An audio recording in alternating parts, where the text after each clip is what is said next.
This is the Prophecy Project. Understanding the times, the nations in military conflicts, with Bible teacher and author Alan Bonk. Welcome to session number 34 of the Prophecy Project. It's December 2015. In this session, I want to do a prophecy update to use current events on the world scene to show developments towards God's coming kingdom. Before I start, I want to speak to all of you who have taken the time to view my prophecy videos and to read my books, that I appreciate your comments and encouragement, and I look forward to hearing more from you in the future. I do read and consider your comments. Also, I want to encourage the Assyrians who view the Asher videos to watch all of the sessions before forming your final opinion. I'm just reporting what I believe God's revealing through His Word. I speak about all the nations in prophecy, America, Israel, England, Russia, etc., regardless of how difficult the message might be. As it is, the Assyrian nation will have a wonderful part in God's millennial kingdom, and I, for one, am looking forward to seeing the prosperity of the Assyrian people in their land once again. I also want to take a moment here to let my viewers understand that I don't believe that the King James Bible is somehow inferior to other translations.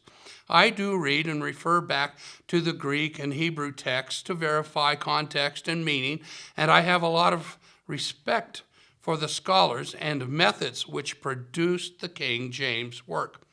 The work was an exhaustive and thorough effort, taking years to accomplish, using all of the scholarly resources the kingdom had available at the time.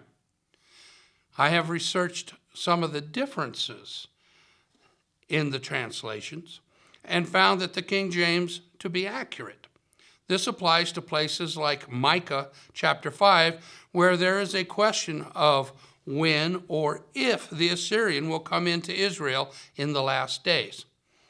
I will continue to use the King James as my reference text. He will come in. Now, let's move on.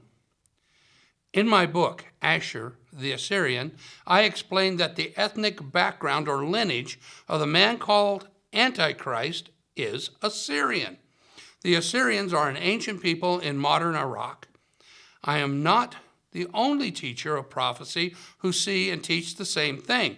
This is all covered in my Prophecy Project sessions 11 through 19, and you can go back and watch them. But I also speak about the new Assyria, the nation state which he, the Assyrian, will help to establish in the last days. This is something that I haven't heard from other teachers. It's hard to imagine how this could actually happen in an Islamic state of Iraq today, but I'm convinced that it will, or more accurately, it has already happened. But it is not totally manifest yet. Isaiah 23:13 speaks to this subject. It is as follows: Behold, the land of the Chaldeans. This people was not, till the Assyrian founded it for them that dwell in the wilderness. They set up the towers thereof, they raised up the palaces thereof, and he brought it to ruin. Isaiah 23 is a prophetic chapter which is speaking into the end times concerning the cities of Tyre and Sidon, that's the subject, and the coastline of the area, with events, future events, which have not happened yet. They're future. But within the prophecy, we find verse 13. And the Chaldeans that are mentioned in verse 13 are living in the end times and are not the original Chaldeans, which would have predated the time of the prophecy. In our time, right now, the original people of the land call themselves by several different names, not just Chaldean, but also Syriac and Assyrian. They speak the same language and are the same ethnic people. While many live in their original homeland, Iraq, the majority of them are dispersed around the world. They lost their national identity at the end of the First World War. They are in the wilderness. The circumstances revealed in verse 13 have never existed in history. The establishing of the Chaldean Assyrian nation by the man called the Assyrian is a future event, and I expect to see it manifest very soon. The ancient land of Assyria is in the current nation of Iraq, specifically northern Iraq. The question is, does the nation of Iraq have to go away in order to have Assyria? I don't believe so. The Iraqi government is set up to allow for autonomous provinces within the nation, like states. This has already happened. The Kurdistan province is an example of this. The Kurds operate nearly independent of the government in Baghdad.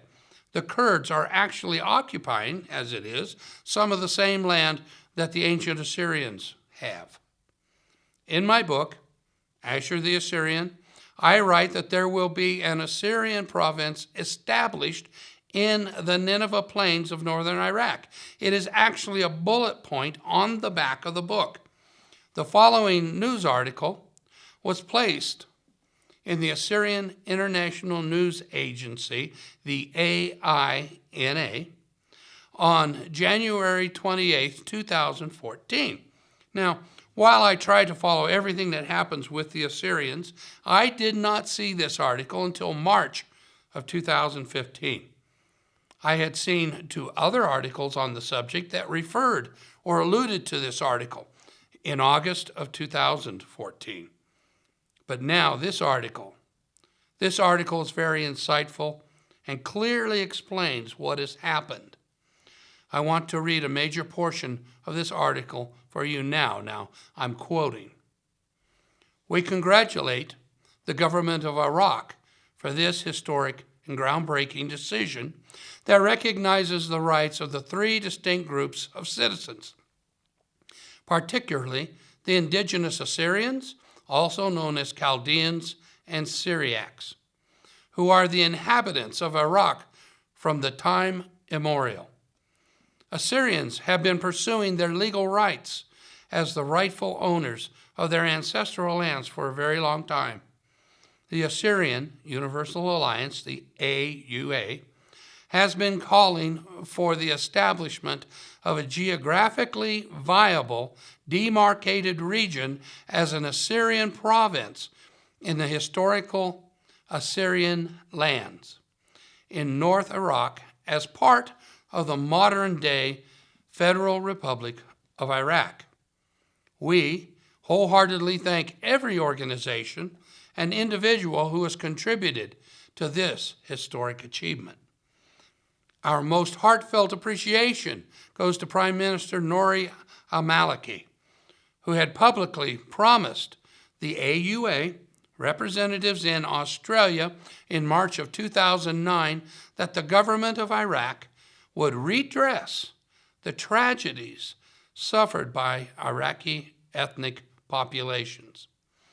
We extend our gratitude to the Assyrian members of the Iraqi parliament and members of the cabinet for their efforts and congratulate them for this achievement. We also appreciate the efforts and support of all friendly governments and international organizations that help pave the way for this decision. We most humbly thank and congratulate all 13 political organizations that accepted AUA's invitation and convened in the city of Erbil in fall of 2010, with one voice demanded the establishment of a province for our people in Iraq's Nineveh Plains. Wow. What a tremendous step. Something that seemed impossible just a few years ago has come to pass.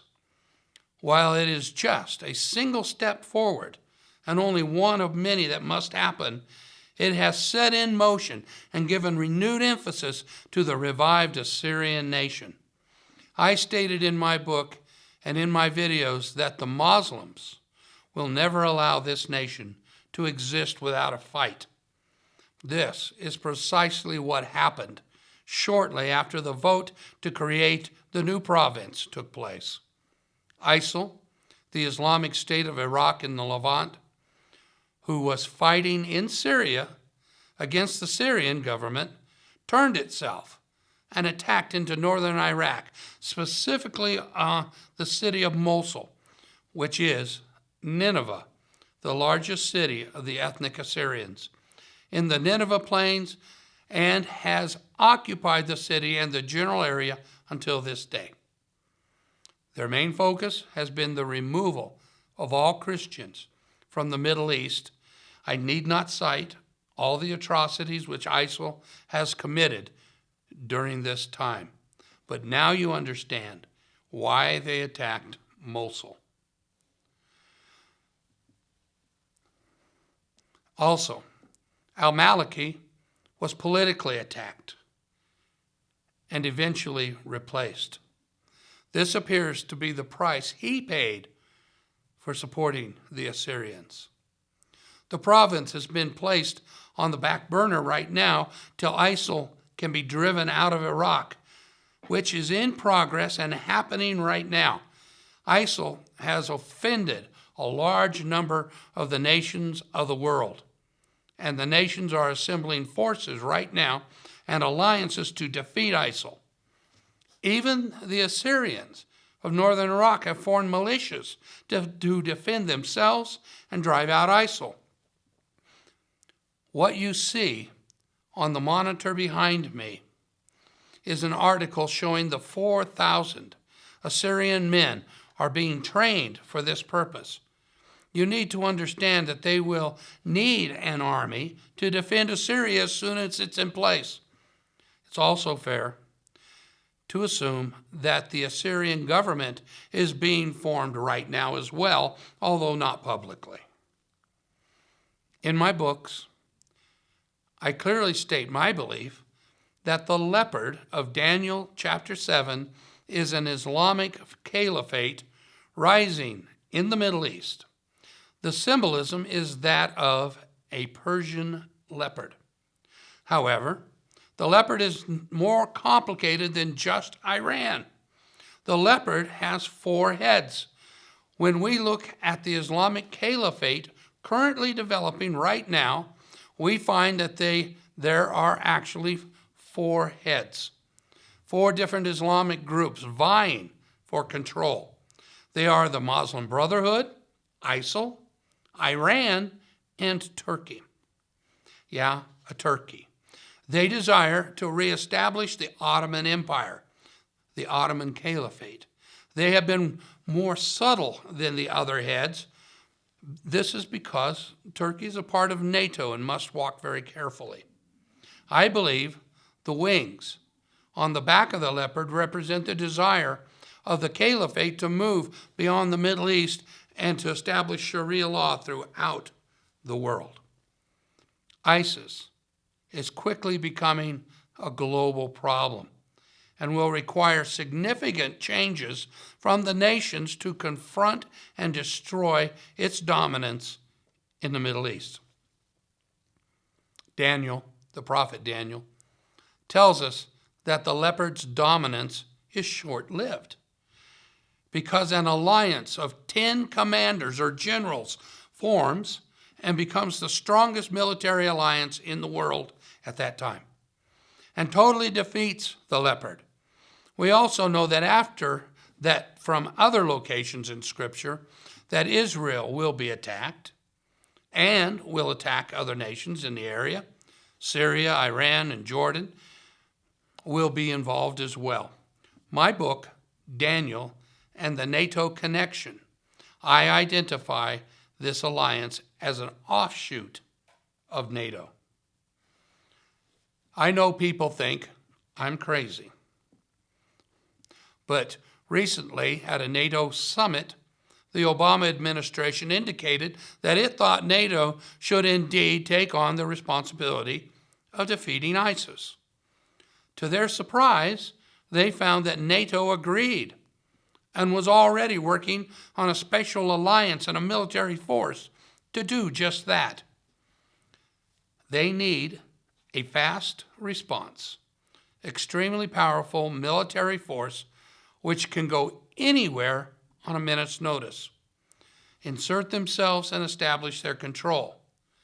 This is all meant to minimize civilian casualties.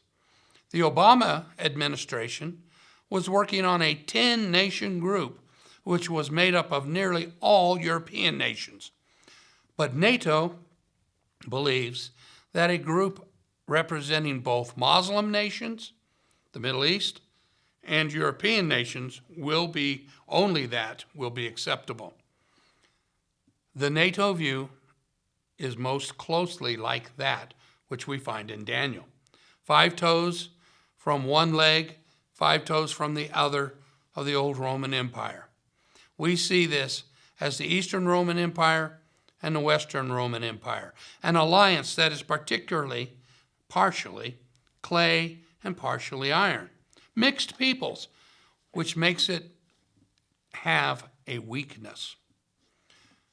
This development is difficult to follow because NATO is very discreet in its planning and negotiations.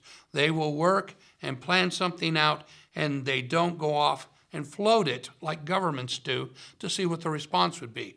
They simply plan it, put it in place, and then present it operationally. But you can sometimes get information from NATO through their website if you want to follow their activities. Good luck. Now, I need to end here. I will do more updates on developments as they come up. Thank you for your time. This was only one session of many. Be sure to continue watching the Prophecy Project series. If you would like to read more information on this subject, you can find Alan's books on Amazon.com.